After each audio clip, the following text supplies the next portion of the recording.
میں نے ایک دو اور ضمنی سوالات کے بعد اسے جانے دیا۔ تعزیت کے لیے آنے والے لوگوں سے حویلی بھرتی جا رہی تھی۔ ان میں اونچے شملوں والے کچھ افراد بھی شامل تھے جو یقیناً چودھری فرزند علی کے عزیز و اقارب تھے۔ میں مقتول چودھری کی بیواؤں سے بھی ملاقات کا ارادہ رکھتا تھا، مگر فی الحال ایسا ہوتا نظر نہیں آتا تھا۔ تاہم مجھے فوری طور پر جو بھی معلومات حاصل ہوئیں ان کا خلاصہ یہ تھا: چودھری فرزند علی کل صبح لائل پور جانے کے لیے گھر سے نکلا تھا۔ اس نے گھر میں یہی بتایا تھا کہ وہ لائل پور کے ایک ذمہ دار رائے بشیر احمد گھر سے ملنے جا رہا تھا۔ اسے شام کو واپس آ جانا تھا مگر نہیں آیا۔ پھر دوسری صبح سڑک پر اس کی کٹی ہوئی لاش ملی۔ میں جانتا تھا کہ چودھری ٹائپ کے لوگ جب گھر سے نکلتے ہیں تو ان کے ساتھ ساتھ حاشیہ بردار بھی ساتھ چلتے ہیں، جس سے چودھری کے رعب اور شان و شوکت میں اضافہ ہوتا ہے۔ اپنے خیال کی تصدیق کے لیے میں نے طارق محمود سے دریافت کیا، کیا چودھری صاحب کل گھر سے اکیلے ہی نکلے تھے؟ اب وہ خاصی حد تک نارمل ہو چکا تھا۔ اس نے جواب دیا، نہیں جناب، وہ اکیلے نہیں گئے تھے، شونکا گجر بھی ان کے ساتھ تھا۔ شونکا گجر کو میں اچھی طرح جانتا تھا۔ اس کا سیدھا نام شوکت علی تھا اور اس کا شمار چودھری فرزند علی کے خاص آدمی میں ہوتا تھا۔ میری اطلاعات کے مطابق شونکا گجر اور بوٹا ارائیں چودھری کے دو بازو تھے۔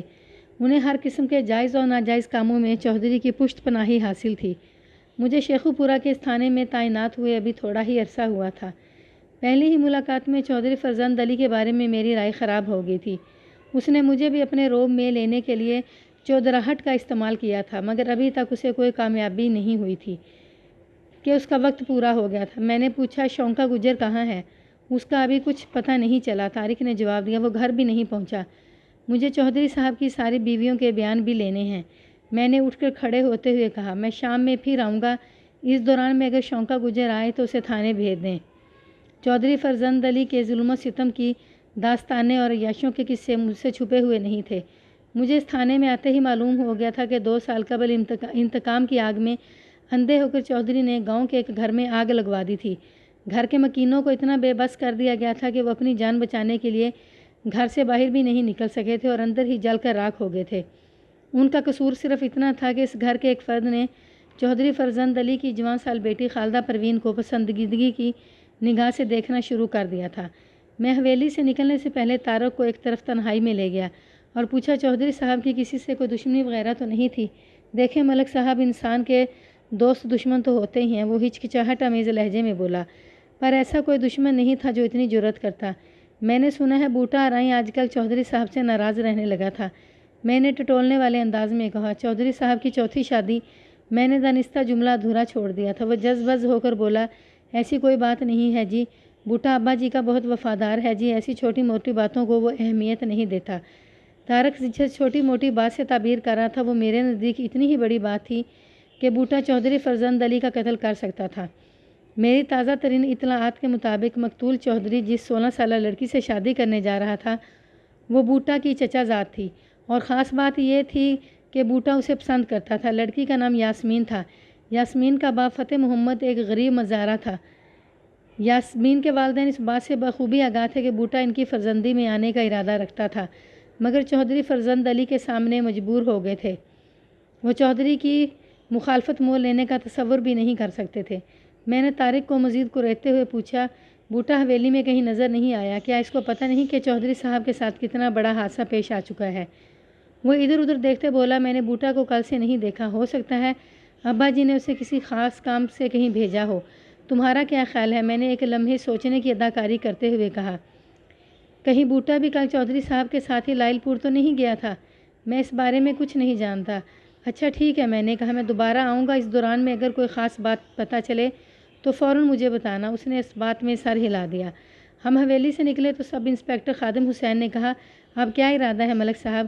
ذرا بوٹے کو بھی دیکھ لیں۔ میں نے جواب دیا، ہو سکتا ہے وہ گھر میں مل جائے، اور اگر نہ ملا تو اس کے بارے میں کچھ تو معلوم ہوگا۔ اس کا یوں اچانک منظر سے غائب ہو جانا تشویشناک ہے۔ بوٹے ارائیں کا گھر حویلی سے زیادہ دور نہیں تھا۔ دروازہ ایک ضعیف العمر شخص نے کھولا۔ اپنے سامنے پولیس کو دیکھ کر اس کے چہرے پر خوف کے آثار نمودار ہوئے۔ میں نے اس کی کیفیت کو نظر انداز کرتے ہوئے کہا، بوٹا کہاں ہے؟ بوٹا کیوں، خیریت تو ہے؟ اس نے اٹک اٹک کر اپنی بات پوری کی۔ بوٹا تو گھر پر نہیں ہے۔ اس کے ساتھ ہی اس نے دروازہ بند کرنے کی کوشش کی۔ غلام حسین نے ہاتھ بڑھا کر دروازے کو پکڑ لیا، پھر بولا، ملک صاحب یہ بوڑھا ایسے نہیں مانے گا، آؤ اندر چلتے ہیں۔ آپ زبردستی کیوں گھر میں گھس رہے ہیں؟ بوڑھا منمنایا۔ ہم نے کیا قصور کیا ہے؟ آپ بوٹے پتر کو کس لیے تلاش کر رہے ہیں؟ اس نے چودھری صاحب کا قتل کیا ہے، میں نے سخت لہجے میں کہا۔ وہ قانون سے بچ کر نہیں جا سکتا، یہ جھوٹ ہے، وہ تیز آواز میں بولا۔ بوٹا تو 2 دن سے گاؤں میں نہیں ہے، پھر سچ کیا ہے؟ میں نے پوچھا۔ اس نے جھانک کر گلی میں دائیں بائیں دیکھا، پھر راستہ چھوڑتے ہوئے بولا، آپ لوگ اندر آ جائیں۔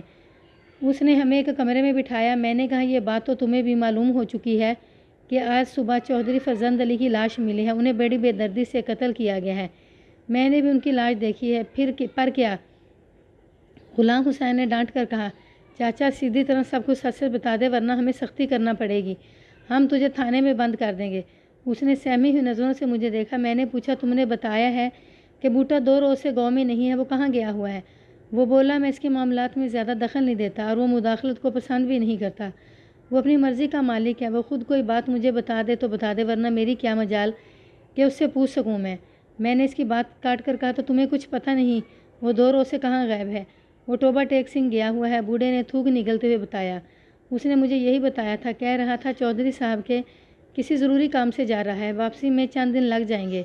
مجھے اس بات پر حیرت بھی ہوئی تھی کہ اس نے اپنی روانگی کی اطلاع مجھے دینا کیوں ضروری سمجھا، مگر مجھے پوچھنے کی ہمت نہیں ہوئی۔ میں نے گفتگو کا رخ تبدیل کرتے ہوئے اچانک سوال کیا، یہ یاسمین کا کیا چکر ہے چاچا؟ سنا ہے چودھری صاحب کا اس سے شادی ہونے والی تھی۔ جی، اس نے عجیب سی نظروں سے میری طرف دیکھتے ہوئے کہا، چودھری صاحب مالک ہیں، وہ جو چاہیں کر سکتے ہیں۔ اب وہ کچھ نہیں کر سکتے، میں نے کہا، وہ جہاں پہنچ گئے ہیں وہاں آدمی مزید کچھ نہیں کر سکتا، زندگی بھر کے لیے کیے کو بھگتنا پڑتا ہے۔ اللہ کی مرضی ہے جی۔ اس کے چہرے پر اداسی چھا گئی۔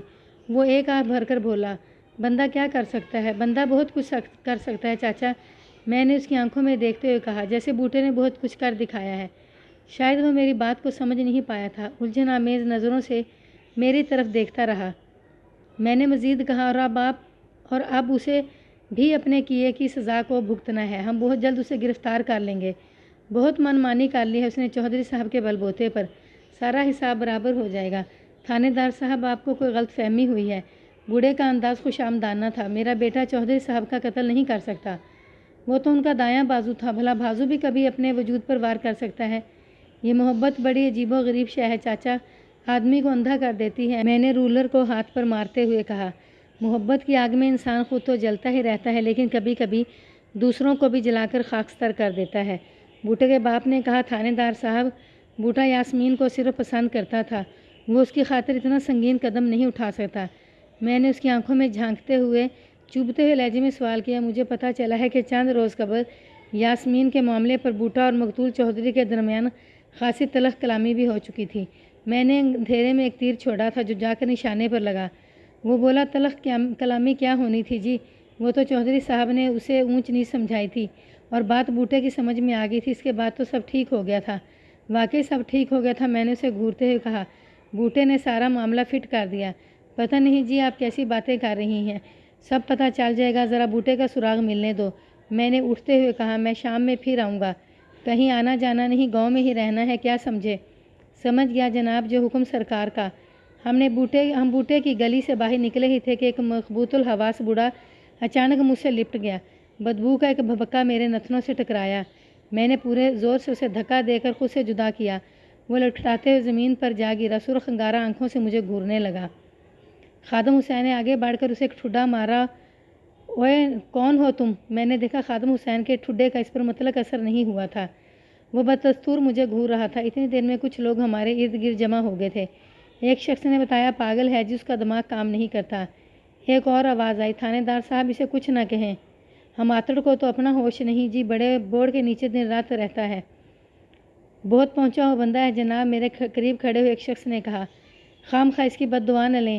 اس دوران وہ اٹھ کے کھڑا ہو چکا تھا، اس نے پاؤں تک ایک لمبا سبز چولا پہن رکھا تھا جس پر جگہ جگہ پیوند لگے ہوئے تھے۔ اس کے گلے میں مجھے کئی مالائیں بھی نظر آئیں۔ وہ پاؤں سے ننگا تھا، اس کے پاؤں غیر معمولی طور پر بڑے تھے۔ پھر دیکھتے ہی دیکھتے اس نے کھیتوں کی جانب دوڑ لگا دی۔ دوڑتے ہوئے اس نے دونوں ہاتھوں کو آسمان کی طرف اٹھا رکھا تھا اور بلند آواز بولتا چلا جا رہا تھا، پہلے 1 پھر 2، 2 اور 2 4، اللہ کی پڑے گی مار، حق 4 یار، حق 4۔ ملنگ بابا کی باتیں اللہ ہی جانے، ایک شخص نے آسمان کی طرف نگاہ اٹھا کر کہا۔ پھر اضافہ کیا، اللہ کی شان ہے، پتہ نہیں کس رنگ میں اپنا جلوہ دکھاتا ہے۔ لوگ آہستہ آہستہ چھٹنے لگے۔ میں نے خادم حسین سے استفسار کیا اس بابے کے بارے میں تمہارا کیا خیال ہے؟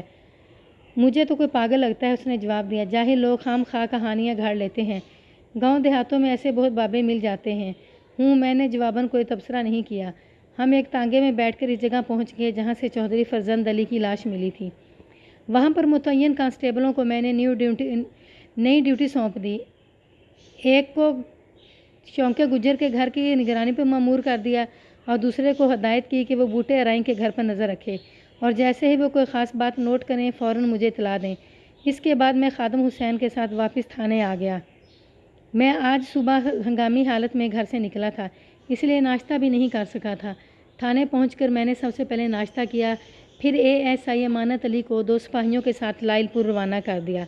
حویلی سے آتے وقت میں نے مقتول چودھری کے بیٹے طارق محمود سے لائل پور کے ذمہ دار رائے بشیر احمد کھرل کا پتہ لے لیا تھا۔ رائے صاحب سے یہ تصدیق کرنا ضروری تھی کہ چودھری فرزند علی وہاں سے واپسی کے لیے کتنے بجے روانہ ہوا تھا۔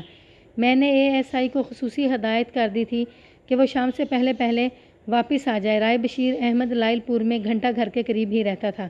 اس کیس کی مزید تفصیلات میں جانے سے پہلے میں ضروری سمجھتا ہوں کہ آپ کے سامنے مقتول چودھری فرزند علی کا مختصر تعارف پیش کر دوں تاکہ واقعات میں تسلسل رہے اور آپ کو کوئی الجھن محسوس نہ ہو۔ چودھری فرزند علی نے پہلی شادی عمر بی بی سے 30 سال کی عمر میں کی تھی۔ عمر بی بی کی عمر شادی کے وقت 20 سال تھی۔ اس کا تعلق ضلع جھنگ کے علاقے شاہ جیونا سے تھا۔ شادی کے بعد 6 سال تک عمر بی بی کی گود ہری نہ ہوئی تو فرزند علی نے اسے بانجھ قرار دے کر زلیخا بیگم سے دوسری شادی رچا لی۔ عمر بی بی نے اس موقع پر بہت واویلا مچایا تھا مگر فرزند علی نے اس کی ایک نہ سنی۔ مجھے اپنی نسل تو چلانی ہے، فرزند علی نے دوسری شادی کے حق میں دلیل دی۔ میں اور انتظار نہیں کر سکتا، 6 سال کوئی کم عرصہ نہیں ہوتا۔ عمر بی بی نے روحانسے لہجے میں کہا، اگر آپ ابھی تک باپ نہیں بنے تو اس میں میرا کیا قصور ہے سرتاج؟ آپ مجھے کس جرم کی سزا دے رہے ہیں؟ تمہاری زبان کچھ زیادہ ہی چلنے لگی ہے عمر بی بی، فرزند علی نے سخت لہجے میں کہا۔ تمہیں تو میرا احسان مند ہونا چاہیے کہ میں تمہاری حیثیت کو ختم نہیں کر رہا ہوں، ورنہ اگر میں چاہوں تو تمہیں نہیں سرتاج ایسی بات منہ سے نہ نکالیں۔ عمر بی بی نے فرزند علی کے ہونٹوں پر ہاتھ رکھتے ہوئے کہا، اگر آپ کو میری پرواہ نہیں تو کوئی بات نہیں، مگر میں آپ سے جدائی برداشت نہیں کر سکوں گی۔ میں تو آپ کے بغیر زندگی کا تصور بھی نہیں کر سکتی۔ آپ چاہے میرے ساتھ جیسا بھی رویہ روا رکھیں، میری محبت میں فرق نہیں آئے گا۔ میں یہ سب کچھ اپنے نصیب کا لکھا سمجھ کر قبول کر لوں گی۔ اگرچہ فرزند علی اور زلیخا بیگم کی شادی کی مخالفت عمر بی بی کے گھر والوں کے ساتھ ساتھ فرزند علی کے خاندان والوں نے بھی کی تھی، مگر فرزند علی نے ہر مخالفت کا مقابلہ بڑی ڈھٹائی سے کیا تھا۔ وہ اپنے دفاع میں دوسری شادی کا جو جواز پیش کرتا تھا وہ بڑا ٹھوس اور ناقابل تردید تھا۔ ہر شخص کو یہ حق ہے کہ وہ نسل کو آگے بڑھائے۔ زلیخا بیگم سے اوپر تلے 3 لڑکیاں پیدا ہوئیں۔ 4 سال بعد ہی فرزند علی تیسری شادی کے لیے پر تول رہا تھا۔ میں تو بانجھ نہیں ہوں چودھری صاحب، زلیخا بیگم فرزند علی کو چودھری صاحب کہہ کر مخاطب کرتی تھی۔ ماشاءاللہ میری چاند سی 3 بیٹیاں ہیں، آپ کو کس چیز کی کمی ہے؟ بھلیے لوکے دھیاں تے پرایا دھن ہوتی ہیں، فرزند علی نے نرم لہجے میں کہا۔ یہ سدا ہمارے ساتھ تو نہیں رہ سکتی نا، ایک دن یہ اپنے گھر کی ہو جائیں گی۔ آپ اتنے نا امید کیوں ہوتے ہیں؟ زلیخا بیگم نے سمجھانے والے انداز میں کہا۔ 3 لڑکیاں پیدا ہو جانے کا مطلب یہ تو نہیں کہ اب آئندہ بھی لڑکیاں ہی ہوں گی۔ اللہ کرے اگلے سال ہمارے گھر میں لڑکا بھی تو آ سکتا ہے۔ کہتی تو تم ٹھیک ہی ہو، فرزند علی نے کچھ سوچتے ہوئے کہا۔ چلو میں 1 سال انتظار کر لیتا ہوں، اور اگر آپ بھی ہمارے گھر میں لڑکی، زلیخا نے قطع کلامی کرتے ہوئے کہا، بیٹیاں اللہ کی رحمت ہوتی ہیں، لیکن مجھے تو اپنی نسل چلانے کے لیے اولاد نرینہ درکار ہے۔ فرزند علی نے بدستور نرم لہجے میں کہا، اگلے سال بیٹا آنا چاہیے، انشاءاللہ بیٹا ہی آئے گا، زلیخا نے پر امید لہجے میں کہا۔ عمر بی بی کی بنسبت زلیخا سے فرزند علی کا رویہ خاصا مختلف تھا۔ شاید اس کی وجہ یہ رہی ہو کہ زلیخا نے اسے باپ بنا دیا تھا، مگر وہ پوری طرح مطمئن اب بھی نہیں تھا۔ وہ مطمئن ہوتا بھی کیسے؟ نئی سے نئی عورت تو اس کی کمزوری تھی۔ عورت کا حصول اس کے لیے کوئی مسئلہ تو تھا نہیں، اس کی غیر نصابی سرگرمیاں تو 12 مہینے جاری رہتی تھیں، مگر اپنی چودراہٹ کا بھرم قائم رکھنا بھی ضروری تھا۔ دوسروں کی نظروں میں خود کو معزز ثابت کرنے کے لیے یہ بات بہت اہم تھی کہ چودھری صاحب صرف اپنی ازدواج تک ہی محدود تھے۔ عمر بی بی نے دل پر پتھر رکھ لیا تھا، بڑی ہونے کے ناطے ساری حویلی کا انتظام و انصرام اسی کے ہاتھ میں تھا۔ زلیخا کی دی ہوئی مدت گزر گئی مگر کچھ بھی نہ ہوا، نہ لڑکا اور نہ ہی لڑکی۔ پھر 1 سال اور گزر گیا، یہ سال بھی خالی گیا تھا۔ زلیخا رات دن پریشان رہنے لگی تھی، اسے ہر وقت دھڑکا لگا رہتا تھا۔ پھر ایک رات فرزند علی نے اس کے سر پر بم پھوڑ ہی دیا۔ میں نے تمہاری بات رکھ لی، 1 چھوڑ 2 سال تک انتظار کر لیا، فرزند علی نے غیر جذباتی لہجے میں کہا، اب تم بھی اپنا وعدہ پورا کرو، میں مرنے سے پہلے اپنی نسل کی بنیاد رکھنا چاہتا ہوں۔ اللہ خیر کرے آپ کو میری بھی عمر لگ جائے چودھری صاحب۔ زلیخا نے تشویشناک انداز میں دل تھام لیا۔ آپ ایسی باتیں کیوں کر رہے ہیں؟ فرزند علی نے کہا، میں 42 سال کا ہو چکا ہوں اور اب کتنا جیوں گا، پھر آدمی سودا جوان تھوڑا ہی رہتا ہے، بڑھاپا بڑی ظالم چیز ہوتی ہے۔ مریں آپ کے دشمن، زلیخا نے تسلی آمیز لہجے میں کہا، اور بڑھاپا تو آپ سے کوسوں دور ہے چودھری صاحب۔ زلیخا کے معنی خیز انداز پر فرزند علی نے مونچھوں پر تاؤ دیتے ہوئے کہا، تم تو میرے دل کی ملکہ ہو، اتنے عرصے میں تم نے دیکھ ہی لیا ہے کہ عمر بی بی کو میں نے کوئی اہمیت نہیں دی، میری ساری توجہ تم پر ہی مذکور رہتی ہے، آنے والی بھی تمہاری نوکرانی ہی بن کر رہے گی، مجھے کسی نئی نوکرانی کا شوق نہیں ہے۔ زلیخا نے میٹھی ناراضگی سے کہا، حویلی میں نوکرانیوں کی کیا کمی ہے، میں تو آپ کی نوکرانی بن کر رہنا چاہتی ہوں۔ فرزند علی نے اس کا دل بہلانے کی خاطر کہا، تم نوکرانی نہیں رانی ہو، میرے دل پر راج کرو گی، آپ مجھ سے ایک وعدہ کریں چودھری صاحب۔ فرزند علی کے سوالیہ نظروں سے اس کی جانب دیکھا۔ اس نے کہا، میری زندگی میں دوسری شادی نہیں کریں گے، میں ایسا کوئی وعدہ نہیں کر سکتا۔ اس نے روکھے پھیکے لہجے میں جواب دیا، تم مجھ پر بھروسہ رکھو، تمہارے لیے میری محبت میں فرق نہیں آئے گا۔ زلیخا نے بحث کو مزید نہیں بڑھایا بلکہ خاموشی اختیار کر لی۔ اپنی ناراضگی کا اظہار اس نے اس طریقے سے کیا کہ بچیوں کو لے کر میکے چلے گی۔